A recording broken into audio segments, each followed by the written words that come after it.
गांव के बाहर वो पुरानी हवेली, जहां 20 साल से कोई नहीं गया, जहां रात होते ही अजीब सी रोशनी दिखती है और जहां हर शाम एक बूढ़ी औरत चुपचाप चली जाती है। लोग कहते हैं वो पागल है, कुछ कहते हैं वो किसी का इंतजार करती है, और असली सच क्या है ये किसी ने नहीं सोचा। उस हवेली के तहखाने में छिपा है एक ऐसा राज जो पूरे गांव की किस्मत बदल सकता है।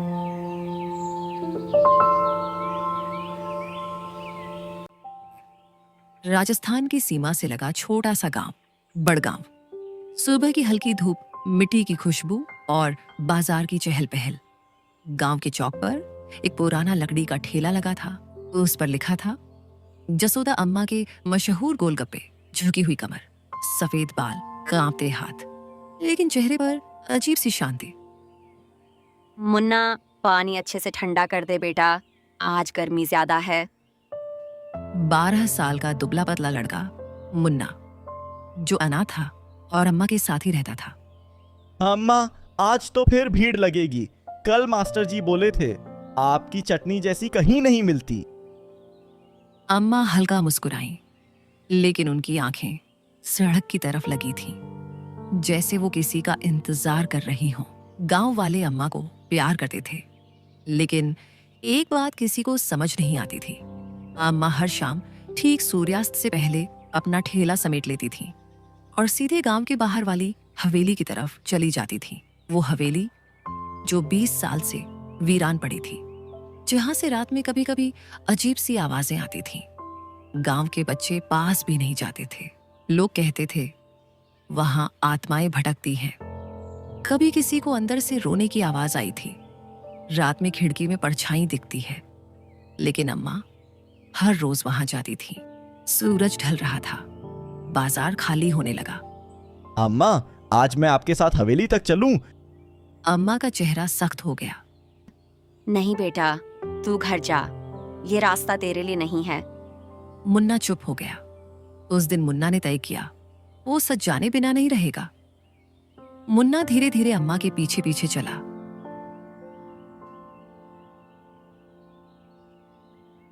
हवेली का बड़ा लोहे का दरवाजा, जंग लगा हुआ। अम्मा अंदर चली गई। मुन्ना खिड़की के पास छुप गया। अंदर अंधेरा था और उसके नीचे फर्श पर एक लकड़ी का बड़ा संदूक। अम्मा उस संदूक के पास बैठ गई। उन्होंने धीरे से कहा, मैं आ गई आज फिर। मुन्ना का दिल जोर जोर से धड़कने लगा। अम्मा ने एक छोटी चाबी निकाली, संदूक खोला। अंदर कुछ पुराने कागज, एक नक्शा। मुन्ना समझ नहीं पाया ये क्या था। ये हवेली से अम्मा का क्या रिश्ता।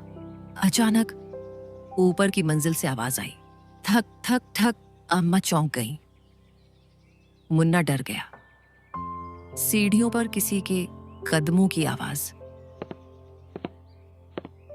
लेकिन हवेली में तो कोई नहीं रहता। मुन्ना ने खिड़की से झांका। ऊपर एक काली परछाई हिलती दिखी। उस रात कुछ ऐसा हुआ जिसने मुन्ना की जिंदगी बदल दी। अम्मा ने जल्दी से संदूक बंद किया और हवेली से बाहर निकल गई। मुन्ना छुप गया। परछाई धीरे धीरे सीढ़ियों से उतरी और दरवाजे के पास आकर रुक गई। मुन्ना की सांस रुक गई, लेकिन वो चेहरा अंधेरे में साफ नहीं दिखा। मुन्ना पूरी रात सो नहीं पाया। सुबह होते ही उसने गांव के चाय वाले रघुवीर काका से पूछा, काका, हवेली में पहले कौन रहता था? रघुवीर काका ने गहरी सांस ली।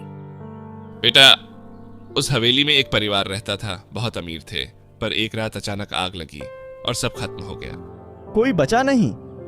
सुना है एक बच्चा बच गया था, पर वो गायब हो गया। मुन्ना के दिमाग में सवाल घूमने लगे। क्या अम्मा का उस हवेली से कोई रिश्ता है? क्या वो बच्चा? उसी दिन गांव में एक बड़ी गाड़ी आई। एक शहर का आदमी उतरा, विक्रम, बाकद, महंगे कपड़े, आंखों में घमंड। मैं इस हवेली का असली वारिस हूँ। 1 हफ्ते में इसे तोड़ा जाएगा। गांव में खुसर पुसर शुरू हो गई। अम्मा चुप खड़ी थी।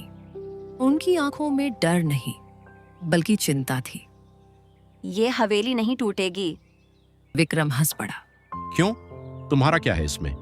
अम्मा ने जवाब नहीं दिया। किसी को नहीं पता था कि इस हवेली के तहखाने में छिपा है एक ऐसा राज जो अगर बाहर आ गया तो न सिर्फ हवेली बल्कि पूरे बड़गांव की किस्मत बदल जाएगी। और उस राज की चाबी जसोदा अम्मा के पास थी। अगली सुबह हवेली के बाहर मजदूर खड़े थे, बड़े बड़े हथौड़े, लोहे की छड़ें लेकर। आज ही काम शुरू करो। 1 हफ्ते में ये खंडहर साफ होना चाहिए। गांव वाले दूर खड़े तमाशा देख रहे थे। मुन्ना भी वहीं था और थोड़ी दूरी पर जसोदा अम्मा। उनकी आंखें हवेली पर टिकी थीं। अम्मा, आप कुछ बोलती क्यों नहीं? हर सच को वक्त खुद बोलता है बेटा। जैसे ही मजदूरों ने दीवार पर हथौड़ा मारा, अचानक अंदर से जोर की आवाज आई। धड़ाम! मजदूर पीछे हट गए। साहब, अंदर कुछ गिरा है। विक्रम गुस्से में अंदर चला गया। मुन्ना चुपके से उसके पीछे।